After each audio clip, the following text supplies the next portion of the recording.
Hello, I'm Annette Young and welcome to the 51%, a show about women reshaping our world. Coming up, and discussion here in France as the Justice Minister talks about possibly setting the country's first legal age of consent to as low as 13.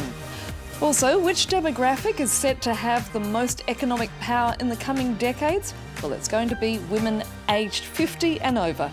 We talked to consumer forecaster Shari Swan as to why the business world continues to ignore this trend at its peril. But we begin here in France, where a debate is raging over the sexual age of consent. As it now stands, there is no age in this country under which a child is deemed unable to consent to sex. A fact that was recently brought into sharp relief when two men, both in their 20s, were acquitted of raping 11-year-old girls because the prosecution could not prove the two young girls had not consented. Axie Myers-Belkin has the story. When a French court acquitted a man in his 20s of raping an 11-year-old girl, there was no question that sex had taken place. In French law, rape requires evidence of coercion, threat or violence. A jury decided this hadn't been proved. People say I'm defending a monster. I'm defending the indefensible. No, I'm just asking for the law to be respected. So if there's someone or something responsible for what's happening here, it's the legislation. And lawmakers know it. There's now wide consensus that introducing a statutory age of consent would protect minors. But where to set it? France's equality minister is considering the options. The precise age is something we're debating right now. The High Council for Equality recommends 13. Most MPs are thinking 15. Any child under the chosen age limit who engages in sex would immediately be considered the victim of a rape. If there were a presumption of a lack of consent, prosecutors wouldn't need to prove it, and proving it is often a very painful, difficult thing to do.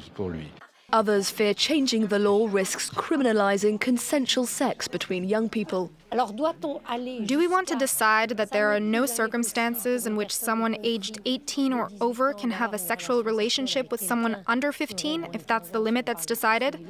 I think we risk going too far. Recommendations for an age of sexual consent will be presented to Parliament as part of the Sexual Violence Bill next year. And in the United States, women and men are posting pictures of themselves when they were younger to highlight how a 14-year-old child is far too young to consent. The social media movement, #MeAt14, followed allegations published in the Washington Post against Alabama Senate candidate Roy Moore. He's been accused of pursuing a 14-year-old girl when he was 32, the Republican having denied the allegations. Now, according to the UK Office for National Statistics, in 3 years' time, the over 50s will make up some 50% of the British population and control almost 80% of its wealth. And just over half of those, of course, will be women. Yet despite figures like this showing the older woman has both money and time to spend, she's still invisible to advertisers and the business world in general. Joining me now is Shari Swan, the founder of Mole in Minute, a consumer insight technology platform. Shari, thank you so much for coming in. Of course, the reason why you're here is to ask the question, why is it that the business world continues to ignore older female customers? I think the answer can very easily be stated by using the old age trifecta of sexism, racism, and ageism. But of course, we know it goes much deeper than that. In fact, there are three key trends that I feel are driving this movement. The first is that global corporations have to choose a target market to speak to, and it starts at the very inception of innovation when they design a product. And right now, the two largest demographics to speak to are millennials and boomers, both which of course, have very different messaging tactics and strategies. And you risk alienating one group or the other if you speak too much in the zone of one of those demographics. So brands, I think, take the easy route and also the route that will least name them as an older brand or corporation or an aging brand.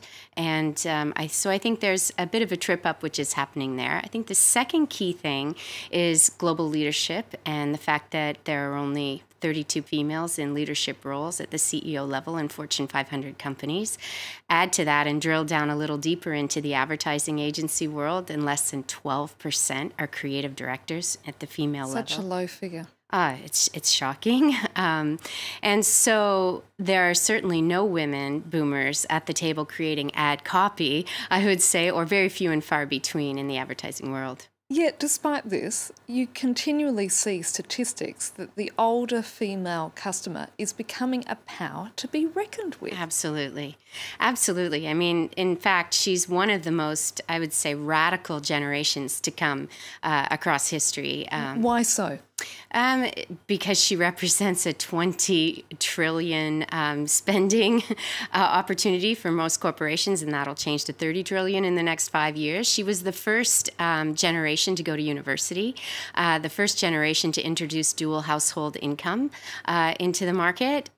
She is digitally savvy. She's a media maven. She's on 2 or 3 different social networks, and we continue to stereotype that profile. Whereas she is absolutely different than the way we're profiling her. So which areas would this customer most likely be spending their money in?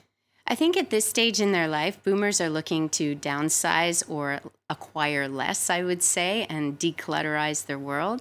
They're certainly spending it on real estate. They're spending it on entertainment. They're spending it on experiences, their children, education for their children. Less so on, I would say, items of luxury for themselves that we think they may be. Certainly apparel is a big one, but more so experiences. And when we talk about boomers, obviously we're talking about baby boomers who are really aged between 50 and 70 or so. Roughly that age group. Shari, I'm going to have to take a pause here because we're going to take a look at a growing trend among women, that being to embrace one's grey hair. Traditionally viewed as a sign of ageing, there's now a rising number of women, even here in France, not afraid to go silver. Shona Battatria has more. At 42, Delphine is indulging in a new kind of freedom, one that allows her to wear her hair the way it is, grey. For years, she dyed it. As she transitioned, Delphine was disappointed but not surprised by the reactions of those around her. People would ask me, shouldn't you dye your hair again? I think the hardest part is dealing with other people's expectations. It's funny how much it's a topic of conversation. Maybe other people are bothered by it, but that makes me even prouder to wear my hair grey. Plus, I think it suits me well. Roughly half of French women color their mane. The hair dye industry in France is reportedly worth more than €1 billion. Sophie also decided to go grey. In line with a social movement coming out of the United States, she's accepting herself for what she is, ignoring social rules that idealize eternal youth.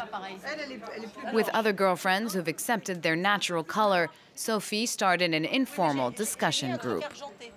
It's like I took off a veil and said, this is what I've been hiding.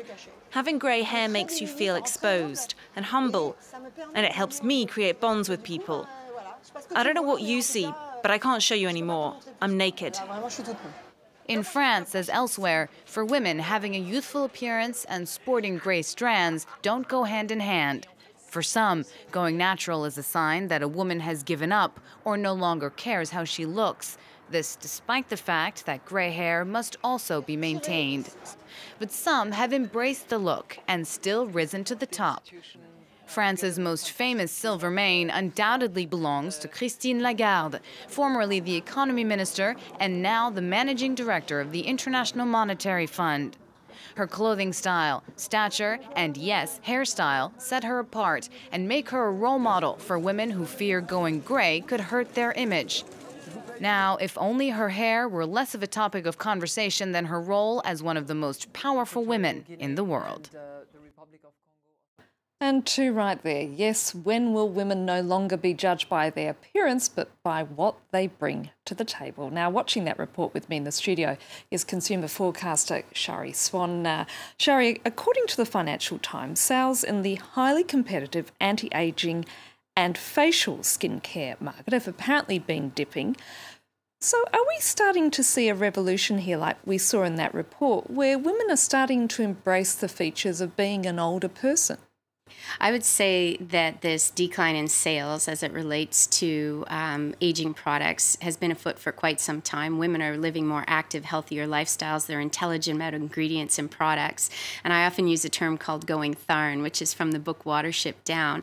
I think we've reached a place where, we are like a deer in the headlights and overwhelmed with the amount of information and content that comes out through this fire hose of marketing, be it, vitamin C's, AHAs, glycolic peels. Where do you start in this whole list of things that come across? And so what ends up happening is the opposite of what corporations would like. People switch off. Yeah, they switch off and they go for much basic products. You were talking earlier about the fact that there is such low representation of females at key positions in the business world and particularly in the advertising world. What do companies need to do to readdress that? Yeah, I think it starts with changing the global message inside the company and addressing the fact that they are speaking to women and perhaps not the right tone with the right information. So it has to come from the top of the organization. I think furthermore, as it relates to that, is that we have to start addressing her as a real person. That go deeper, dive deeper, dig out of your head from the analytics. Companies right now are drowning in data, and I think we need to start dreaming with that data and be much more creative about how we speak to consumers at a deeper level and co-create and collaborate with them. Shari, it's been great speaking to you. Thank you so much. Thank you for having me.